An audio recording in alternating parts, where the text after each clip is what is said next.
The broadcast is now starting. All attendees are in listen-only mode. Well, good morning, AFTA members and industry friends. My name is Joanne Arancibia and I'm Head of Marketing at AFTA. We have over 1,312 registered for today's webinar, and I can't even speak this morning. But, this is testament to the fact that we are facing challenging times, both professionally and personally. The coronavirus has indeed brought a high level of uncertainty and loss to our sector. And whilst AFTA has been doing a lot to support our members with their businesses, we recognise that behind every email, behind every phone call and behind every computer screen, there is a person. And so today's webinar is about supporting you guys in another way. And it's about providing you with a mental and emotional support that you might need to get through this difficult time. Today's webinar is hosted by two mental health experts, Linny Hursthouse, who's General Manager of CareerBuilders, and Fairlie Morgan, who's a Senior Consultant at CareerBuilders.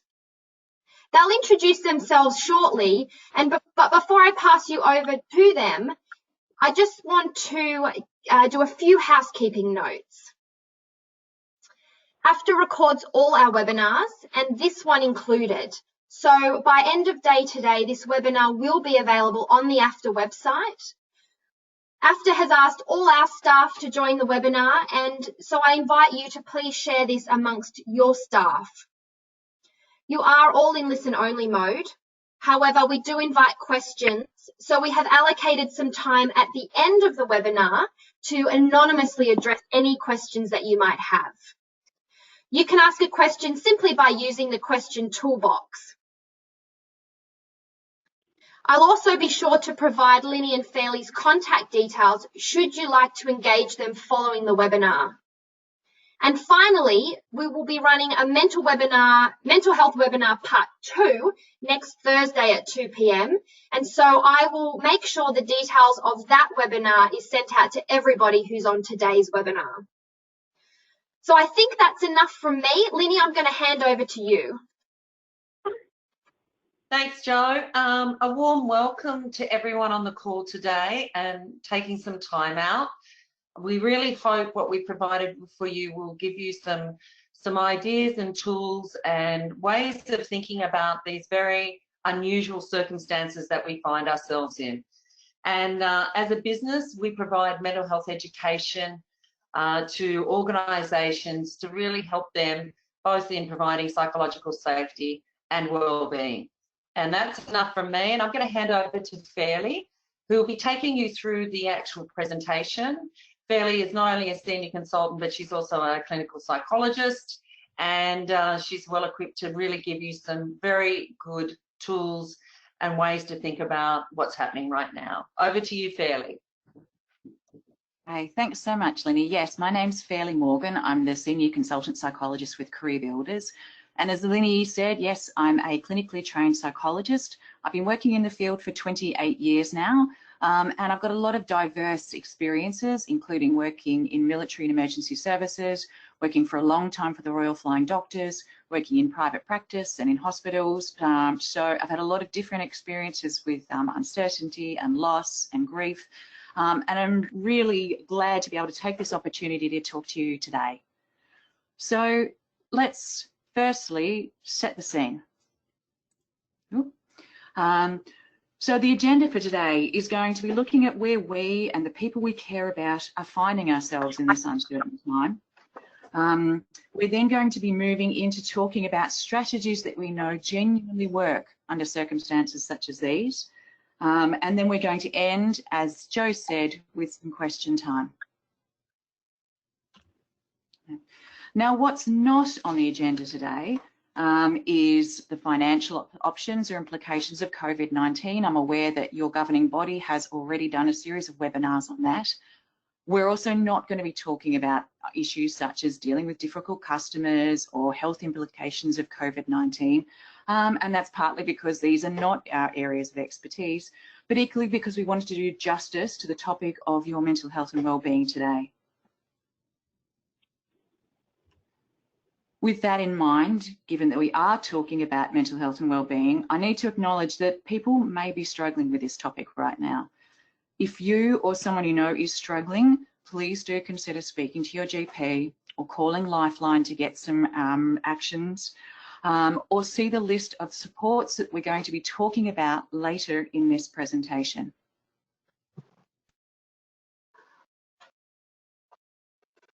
So then let's set the scene as to where we find ourselves today.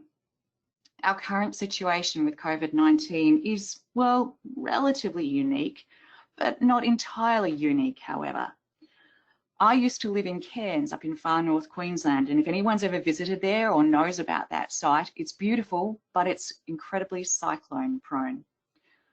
And we would have cyclones sometimes with terrible regularity and sometimes with a great deal of gaps in between. However, we knew that that was the territory we were in. When it comes to cyclones, there's really 3 stages to it. First of all, there's the preparation stage, when you've been notified that a cyclone is coming. We sometimes call that the build-up. And when you know one's happening, you might get a lot of warning or you might not get much at all. But basically, you go into preparation mode.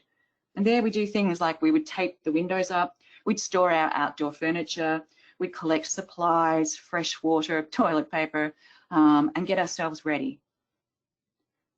The next stage that we'd find ourselves was when we are in the cyclone, and that's the duration. And again, how long it would last or how bad it would be, we wouldn't really know. During the cyclone itself, there wasn't a great deal that we could do, in all honesty. In many senses, it was survival mode. We would stay inside, we'd have to keep away from the windows, we'd keep our phones charged, we'd listen to battery-operated radios to get a sense of what was going on, and we'd just try to care for ourselves and our loved ones as we best could. And then finally, the aftermath of a cyclone. We wouldn't know really how bad it had been until we went outside. But the aftermath is where we could focus on the cleanup and the recovery and trying to get our lives back to normal, well, as much as we possibly could. So why do I bring this analogy up now? It's probably pretty obvious. The cyclone we're in is COVID-19. But the reality of where we are right now is we're in the middle of the storm. And just like being in the middle of a cyclone, we have to acknowledge that that feels like survivor mode as well. And we can't completely know how much damage has been done or what we're going to need to do to recover until we're out the other side. However, just like being in a cyclone, there are some things that we can do that are going to be more helpful and effective, as well as some things that might be less effective. And that's what we'd like to focus on today. What's going to be more helpful to get you through?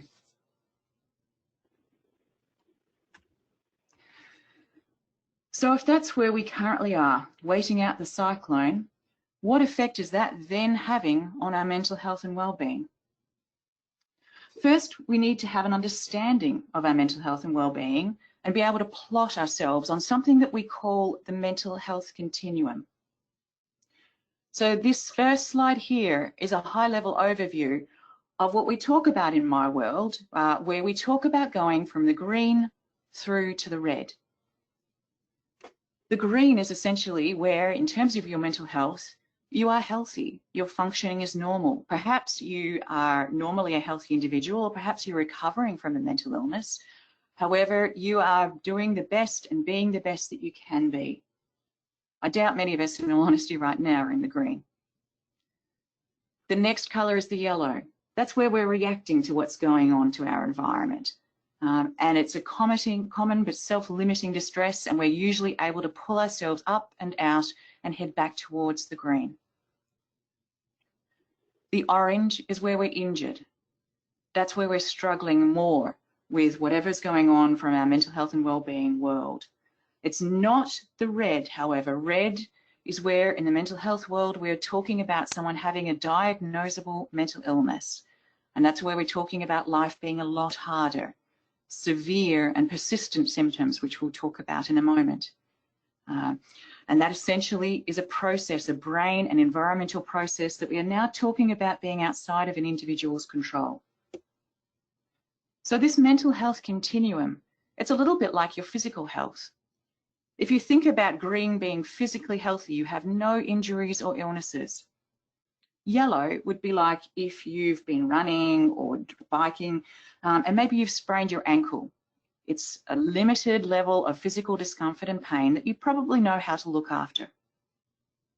Orange, however, would be where you've torn a ligament. There's more significant damage that's been done and it's going to take longer to recover. And then red would be where we're talking about having a broken leg. And that's where you would absolutely be needing some external medical support and ongoing intervention to help you recover. So that's a high-level overview of this mental health continuum. Essentially, mental health and wellbeing is measurable in a few different areas. And those are mood, thinking and attitude, your physical well-being, your behaviour and performance, and your use of substances. So we'll briefly take you through those just to help you plot and think about where you are overall in terms of your mental health and well-being, as well as where the other people you care about are possibly located. So when it comes to mental health and mood and well-being, one of the things we see as people are going up or down that mental health continuum is changes in mood. As you can see in the green, that's where our mood has normal fluctuations, but in general, we're relatively calm and confident. When we're in the yellow, the indicators are often because we're irritable and impatient and we're nervous. When we're in the orange with our mood, the mood is more significantly impacted. So whereas we might have been irritable, we're now angry. And if we travel all the way down to the red, where we're talking about a diagnosable mental illness, that's where we're talking about, in terms of anger, people being easily enraged and feeling overwhelmed by anxiety or panic, or possibly feeling quite depressed and numb in terms of their mood.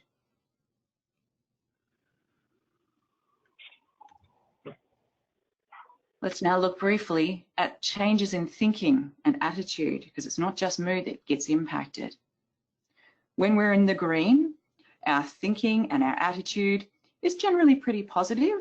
We'll have our own unique sense of humour and do things in our own ways, but in general, we're able to focus and concentrate to the best of our abilities.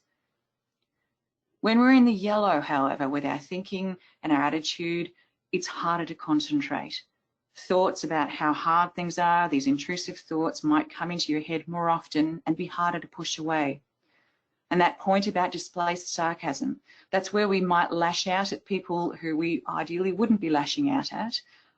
We might be passive aggressive, we might be snarky, but essentially we're displacing our mood onto other people. But hopefully we recognise it and bring ourselves back into the green. When we're talking about going further down, however, into the injured space, into the orange, that's where we're talking about having a much more negative attitude. And those thoughts, those negative thoughts and feelings and images are a lot harder to push away. And as a consequence, it's a lot harder to focus and we get very distracted by how bad things feel or seem. And finally, down in the red, when we're talking about a diagnosable mental health condition, people often feel incredibly helpless and hopeless and struggle at the best of times to concentrate and might feel like they're wading through mud, or their head is often just filled with cotton wool. And the possibility of suicidal thoughts or behaviours becomes more likely.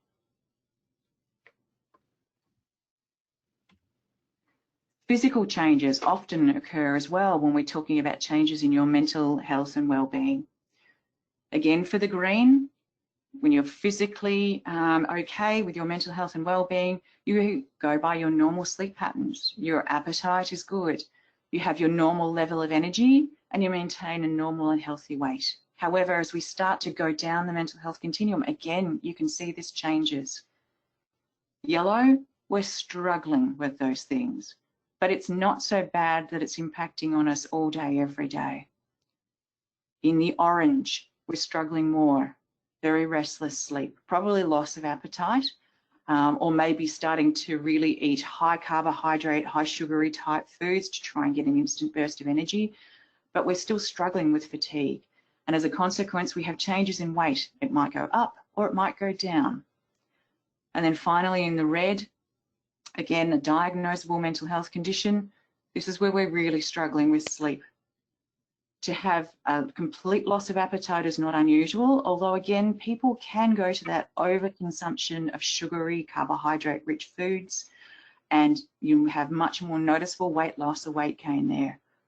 And when you're down in the red, feeling constantly exhausted, even though you might be sleeping excessively, is pretty normal.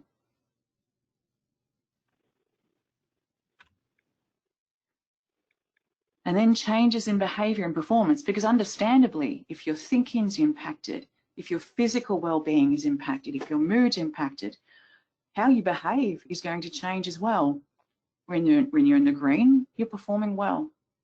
When you're in the yellow, you tend to pull back and you procrastinate and put things off that you know on some level you should be not putting off, maybe till the last minute, and then you get engaged with them.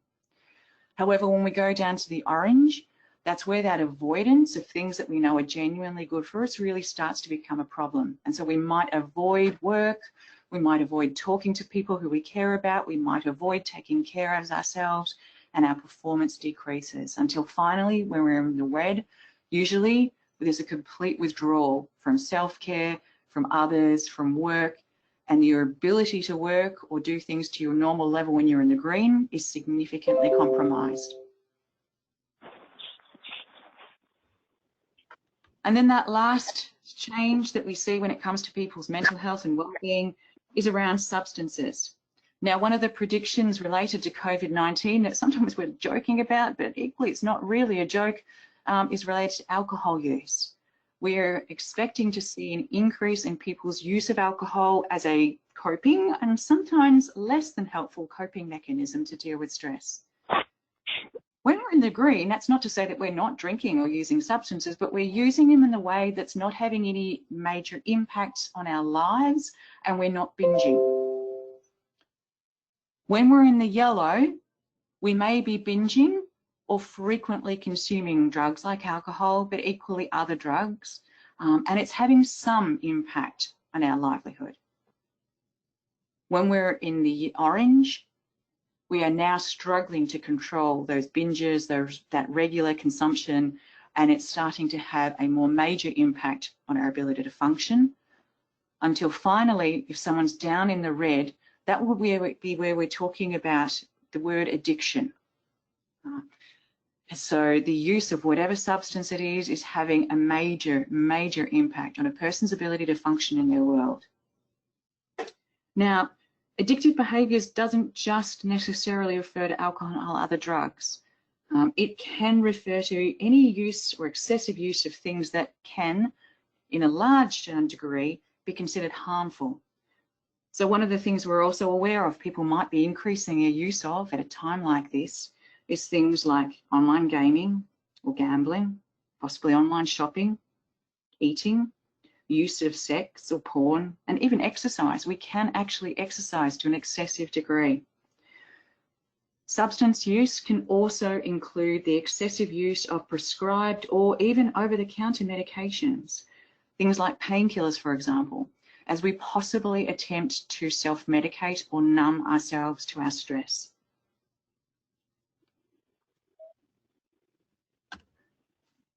So this next slide then, it's very busy, apologies for that, but it's a summary of all the different areas of mental health and well-being against the green, which is healthy, the yellow where we're reacting, the orange where we're injured, and the red where we're ill.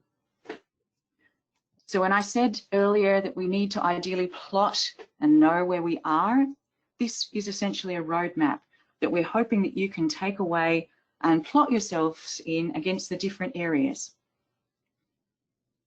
Now, what you might find when you do this is that you might be in the yellow for one area and in the orange for another. That's entirely normal. However, what we're looking for is patterns and where you are more significantly.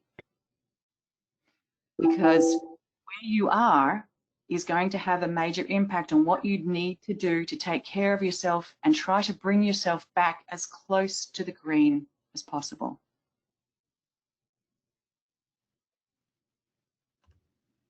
So what has COVID-19 done to our mental health and well-being then? Well, as Joe said, it's brought a great deal of uncertainty and loss to all of us. Now, uncertainty is a natural part of life, but not to the level that we're currently experiencing it. Some of us are actually more uncertainty tolerant than others. I don't know if you've noticed this. For some people, uncertainty is a way of life and they even seem to thrive in it.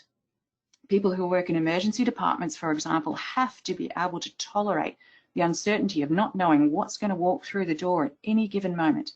However, for some of us, that's not something we aspire to at all. We like a high level of uncertainty in our lives, a high level of certainty in our lives. And if that's the sort of person we are, well, that's not going to change under COVID-19 circumstances. Thinking about yourself for a moment, or the people you care about. Do you know how you normally tolerate uncertainty? Is it a minor irritation, or is it something that normally really irritates you? On the right-hand side of that screen in the green are some of the signs that we see when people in their normal lives struggle with uncertainty. And these are things like if you seek too much or you're overly reliant on reassurance for other people, if you do a great deal of double checking, if you struggle without having enough information or too much information sometimes before you make a decision, if you find yourself procrastinating a great deal, worried about what the consequences might be of taking action, and especially if you find yourself avoiding situations where you might feel uncomfortably out of control because there's a degree of uncertainty, even if you know that these situations would be beneficial to you to go along with anyway. Those are all indicators pre-COVID-19 that you might have struggled with uncertainty. So now post, or during, I should say, the cyclone and COVID-19, some of us are going to be struggling more. And if we are, that's going to have more of an impact on where we sit in that mental health continuum. That's no one's fault, by the way. It's not that we choose to be unable to tolerate uncertainty. It does seem to be a certain degree, a bit of a personal trait, just like being able to public speak is a bit of a personal trait, but equally it's a skill you can build up.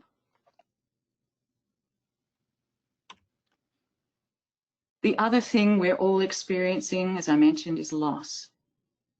Now, loss is also a natural part of life. But like uncertainty, some of us will be experiencing it more than others right now. The areas we're all probably experiencing it, though, are to do with our job and our work structure. Some of us might still be working, and some of us not. If you are still working, but working from home, that's going to have a major change in how you view your work and how you connect with other people. And that social connectedness is another big loss that all of us are experiencing in some way or another.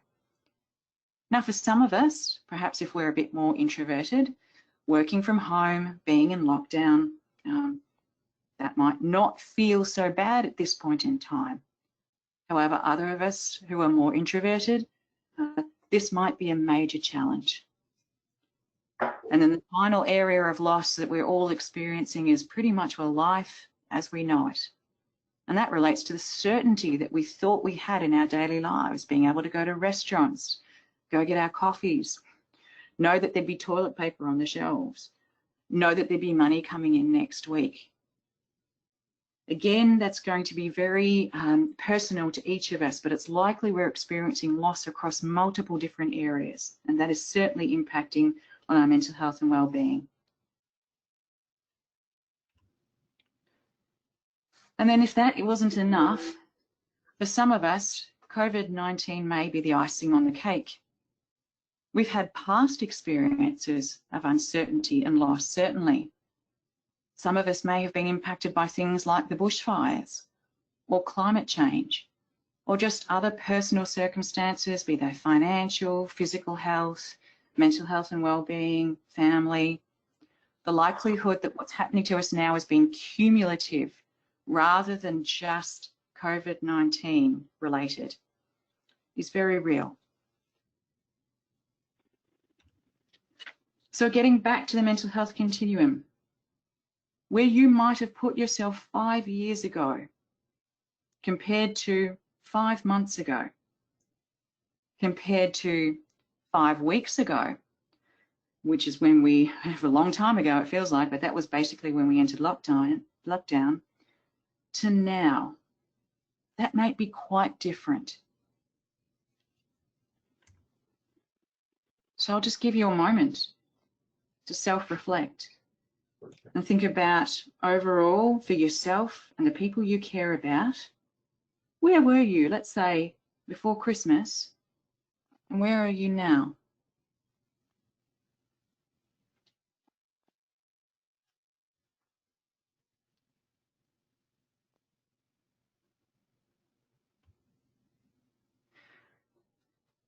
And now that we've talked about where you possibly are and the people you care about, let's talk about what genuinely helps in situations like these.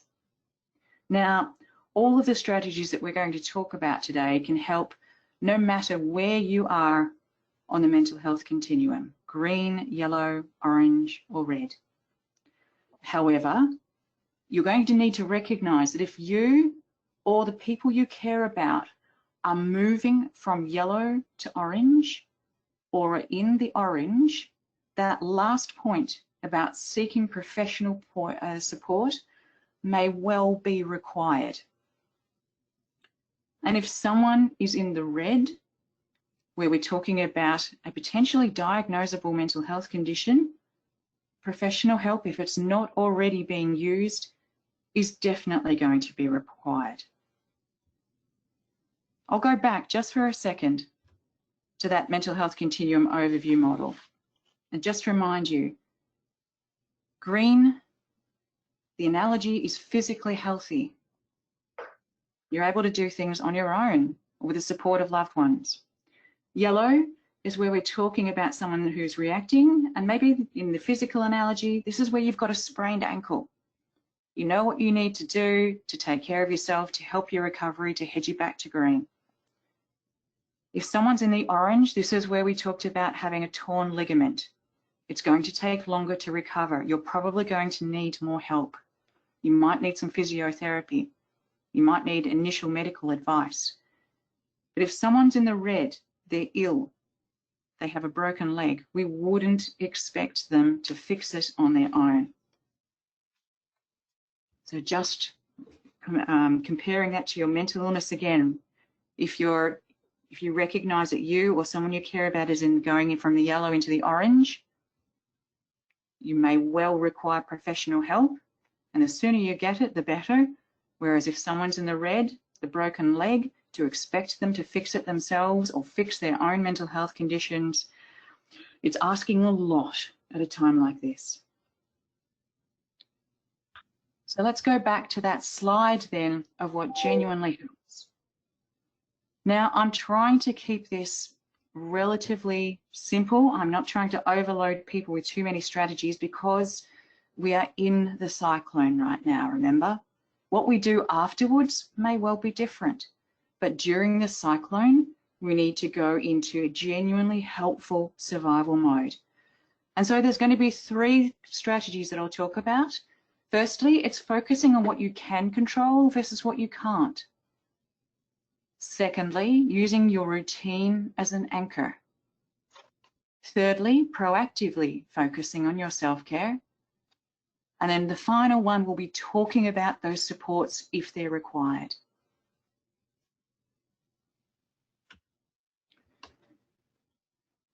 Some of these strategies, by the way, will have overlap and similarities, but equally they are all important in their own right. Now, that first one that you can see is something called the circles of control, influence, and concern. Now, you might have heard of these before. They come from an author called Dr. Stephen Covey, who wrote, amongst other things, a book called The 7 Habits of Highly Effective People. This is one of those strategies. Here, he talked about when it comes to life, there are things that we would love to be able to control, almost all of it really, but the reality is we can't control everything. And so he conceptualized it as there being 3 circles in our worlds. That first circle is the green one, and that's the one where we can control things. Now that, it's a smaller circle than we'd like, and it primarily relates to ourselves and the present moment. So today, for example, I can control whether or not I eat lunch or whether or not I go out for a walk after I've given this presentation, just as an example. The next circle outside of that, the yellow circle, is our circle of influence. Now that usually relates to things like other people. We can influence other people. We can't control them. Anyone who has children will know what I'm talking about there. We can also try to influence our loved ones, our colleagues, our clients, but we can't control them. We can also try to influence our thoughts and our emotions. We can't control them completely, but we can try and influence how we behave in response to them. And the other area where we can influence is our immediate future. So, for example, I'm planning on going for a walk after this talk, but that then relates to whether the area I'm trying to influence, which is my exercise plan overall. And then outside of that is our circle of concern, the red circle. And those are things that are pretty much well outside of our control, even though we wish they weren't. For example, knowing when COVID-19 will be declared over. We can't know that, and we certainly can't influence it. We also can't influence or change the past, and we can't control the long-term future. We can try to influence our immediate future, but we can't control the long-term future.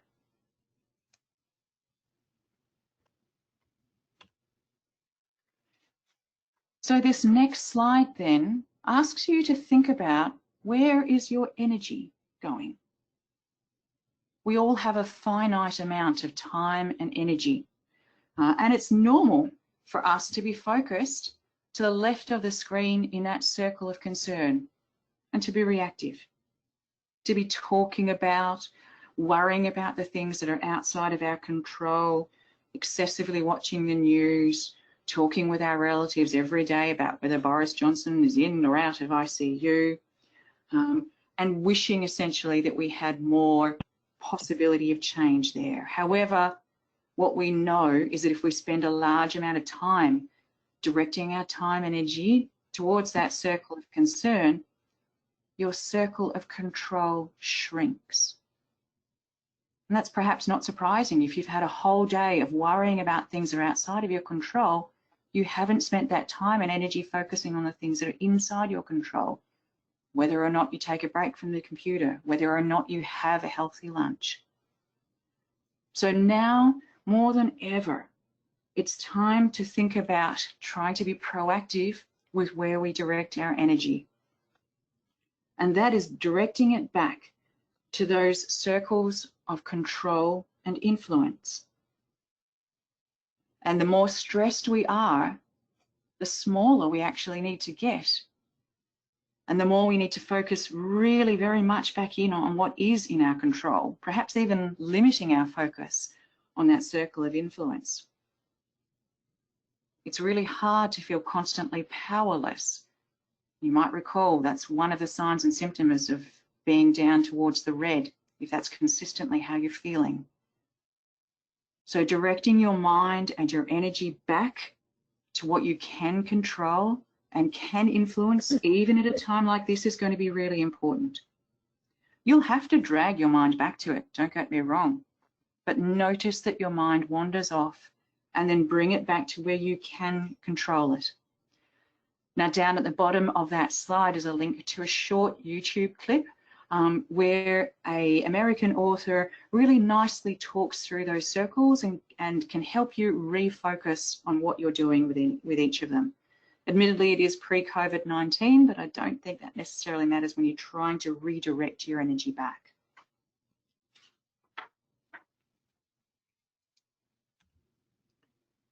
The next genuinely helpful strategy I want to talk about is using routine as an anchor. Now, maybe you already have a routine, or maybe you've found that your routine has had to drastically change with how you're working and how you're living. But given that we have so much uncertainty, we need now more than ever some certainty in our lives, and part of that, as human beings, very much relies on us having a routine. Now, I'm not talking about becoming militant with it, but at a bare minimum, this is what all of the mental health professionals are recommending at a time like this. And that is that, first of all, you have a routine for your working days or your weekdays or your school days, whatever your weekday is, versus your days off. And those two different routines will have a waking time, a start and a finish time if it comes to things like doing work or helping kids with schoolwork, or even learning something new for yourself because you're no longer working. But set times, set meal times as well, and ideally healthy meals. Set times where we have a coffee or a catch up with colleagues. It might be using things like Zoom or just our telephones, but still connecting in with the people we care about, the people who are meaningful in our world. We also need to have a set time for some built-in activity. That might be physical exercise, but equally it might be self-care, which I'm going to talk about shortly. But we need to build it in, otherwise, as you've probably noticed at other times, if you don't build it into your routine, it tends to get left to last and possibly not done at all. And the other thing we need in that routine is some exposure to natural light. And part of the reason for that is that at the best of times as Australians, we're actually chronically vitamin D deficient. About 80% of us don't get enough vitamin D. We get it from natural light, although we can take a supplement for it, but chronic vitamin D deficiency actually has a major impact on your mood. So ideally try to schedule in about 20 minutes a day where you're outside. Exercise as well. I'll talk about more when it comes to the self-care, but your routine is going to need to build in some time for exercise, whether that's better for you in the mornings, afternoons, or early evenings. That is entirely up to you. The other thing that we also need to have in our routine is goals. And so I've put up there the acronym of SMART, which some of you might have come across, but some might not have. The next slide talks to SMART goal setting. Now, SMART is just an acronym for how to make goals that you are more likely and realistically able to achieve. And that is really important right now, remembering how much uncertainty we've got going on and how much loss we're experiencing. So when it comes to goal setting, our goals need to be S for specific. What is it exactly that you want to accomplish and why? They need to be measurable. How are you going to know that you've ticked this off? They need to be attainable or achievable. Is this realistic? Have you set yourself a goal that's just not going to be achievable and is only going to make you feel worse? Is it relevant to you? It's probably no good if it's someone else's goal. It needs to be meaningful to you. And then finally, it needs to be timely. And when it comes to a situation like COVID-19, from a time perspective, ideally, the closer the time, the better. So if you recognize that you're really struggling on that mental health continuum, I'd be advising that you set yourself weekly goals maximum, probably more like daily goals, and have them be things that are genuinely achievable so that you can get a sense of accomplishment and you can tick things off a list or move post-it notes from one column to another, however it is that you recognize and you celebrate those achievements. But spending some time each day to reflect on what is your goals and mapping them out with the SMART system gives you the best chance of possibly achieving them.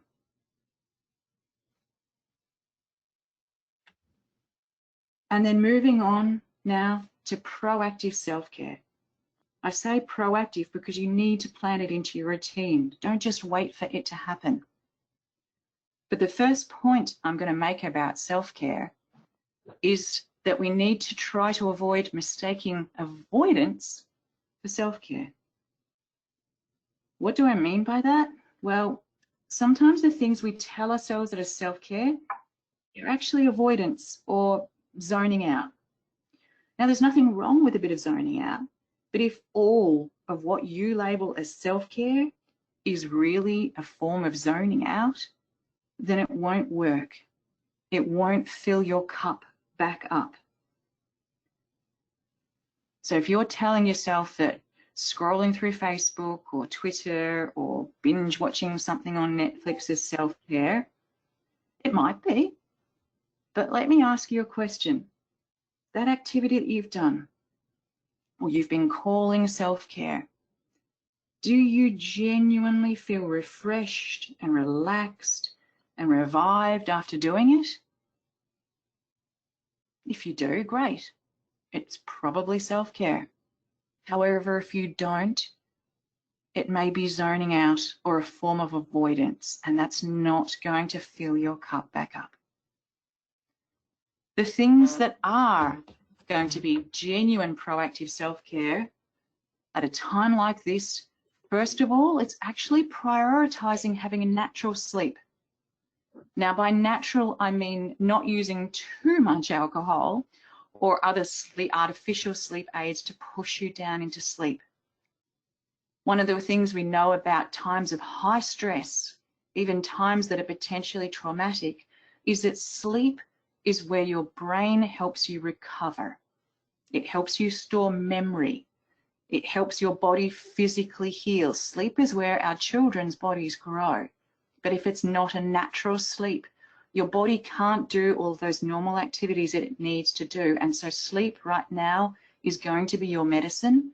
But if it's not natural sleep, you're not going to be getting that natural medicine. So prioritize it like it is a medication that you need at a time like this, because it actually is. The next point is going to be about connecting with others who are meaningful and supportive, and getting creative with however you do that. Mentioned before, things like Zoom or House Party. Do whatever it is that helps you reconnect to the people you care about. Then the next two, your senses and your body. Now, these are really important at a time like this, because your senses and your body are based in the present. Your mind is worrying about the future, or maybe regretting things in the past and then jumping back to worrying about the future. But we need to be here and now and focused on what we can do for ourselves, and your body and your senses are here. So as best you can, engage your senses. Maybe try cooking a really nice meal and slow yourself down as you're doing that. Mindfully cut the vegetables. Smell and look at the colors. Taste the food. Share it with someone you care about. And equally moving your body. Going online and finding some online yoga that you can do. Doing stretching exercises. Bring yourself back to your body and get it moving.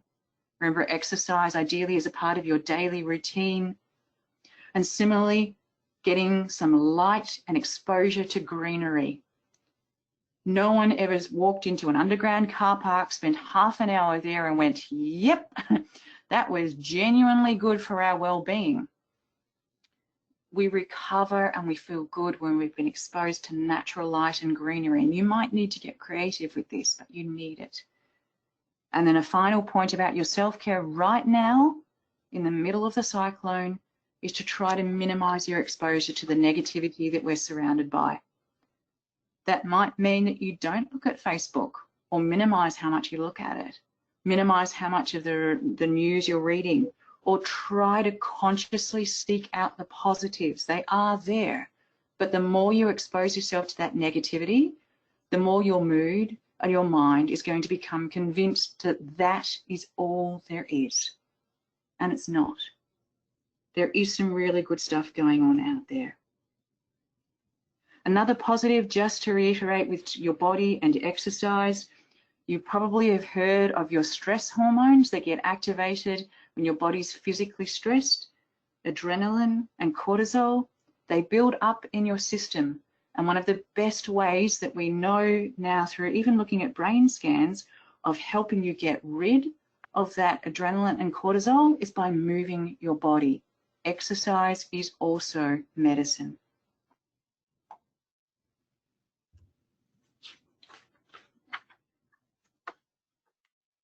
So finally now let's talk about supports and resources. I mentioned earlier that if someone you care about or yourselves are moving from the yellow into the orange or in the orange, then professional help's probably a good idea. After all, if what you thought was a twisted ankle was really a torn ligament, you'd probably go and get medical help. Equally, if you recognize that someone is in the red, perhaps yourself or perhaps someone else, and that being the broken leg analogy, I'd like to think we'd absolutely go and get support. We wouldn't expect someone to soldier on their own. So with that in mind, talking about supports and resources, your GP may be a really good starting point. And what some of you may or may not be aware of is that GPs can do referrals under Medicare for people to go and see psychologists, which is great. But what's happened just recently with psychologists is that we are now funded through Medicare to be able to provide all of our sessions using telehealth. And that can be whether or not you use Medicare or whether you go privately. So just because you can't go and see your psychologist or meet a psychologist face-to-face now doesn't mean that psychologists aren't available. And believe me, behind the scenes, our governing body has been gearing up massively for what we're able to do in terms of supporting people through this process. Another couple of supports that you might like to think about is the 24-hour number for Lifeline there that you can see, but equally there's an organisation called Griefline, which is set up to help people through times of significant grief and loss, and this is absolutely one of those times. And so the national telephone line is there, and the Griefline counsellors are available from midday to 3 a.m. every day. There's also a link here to just a couple of additional supports. One is the Smiling Mind, if people have ever heard of that.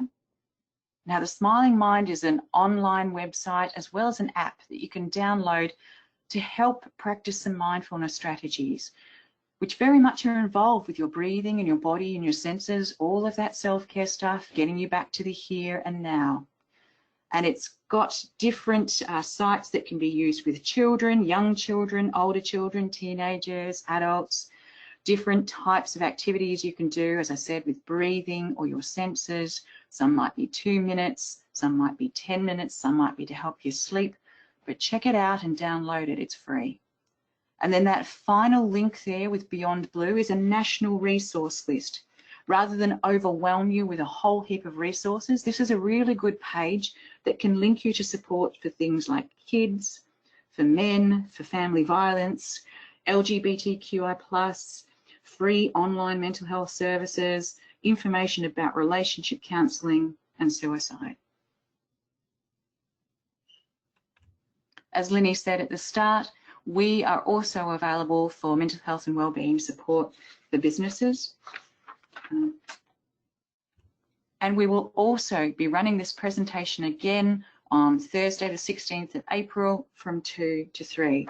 So if people want to listen in again, or if you want to tell other people about it, hopefully you'll be able to tune in at this time.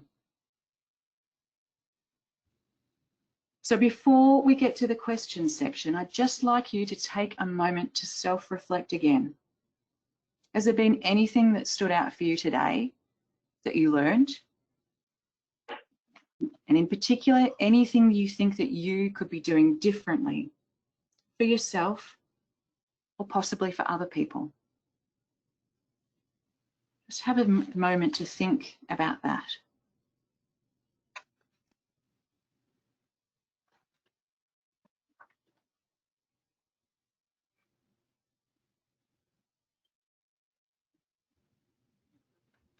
And now, We wanted to leave a few minutes to see if there were any questions that might have come from today. It's totally okay if there aren't.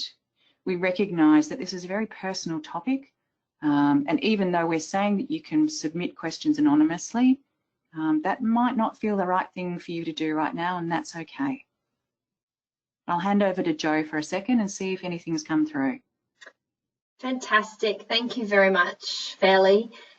You mentioned a YouTube link throughout the presentation. So everybody, I will make sure that I distribute that link along with the link to the webinar recording. So again, I will email everyone on today's webinar a link to listen to this webinar. It was really helpful, Fairlie. Thank you. Provided lots of really practical advice and certainly self-reflection. I found myself nodding away as you were talking. I'm very glad to hear it. Thank you, Jo. Now, I've got no questions so far, but I do have a lot of questions saying thank you so much. This was really helpful. It was very informative. It's been fantastic. Thank you, everybody, for the amazing comments. Amazing. So just, I think a general outpouring that this was really helpful and some great self-reflection for us. Oh, great.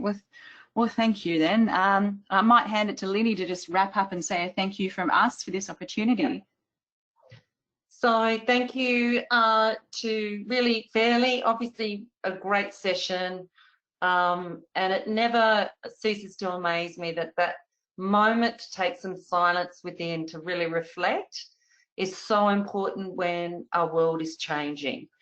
And I really loved, as Jo said, the practicality of this. I really hope for all of you who've had the chance to listen today that there's been something that you can take away.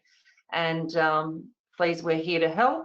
And if you have someone that you feel could have been on the webinar that wasn't, don't forget to let them know about the next session that's scheduled. So a call out to Jo for being an amazing amazing in supporting us to come along and actually be invited to be part of this webinar. So hope to hear from you in the future, and over to you, Jo. A big thank you. Well, thank you very much for taking the time to prepare the slides and just your expertise in addressing this area of mental health. I can see overwhelming comments coming in of appreciation. So thank you very much for today. Thanks so much. Thank you.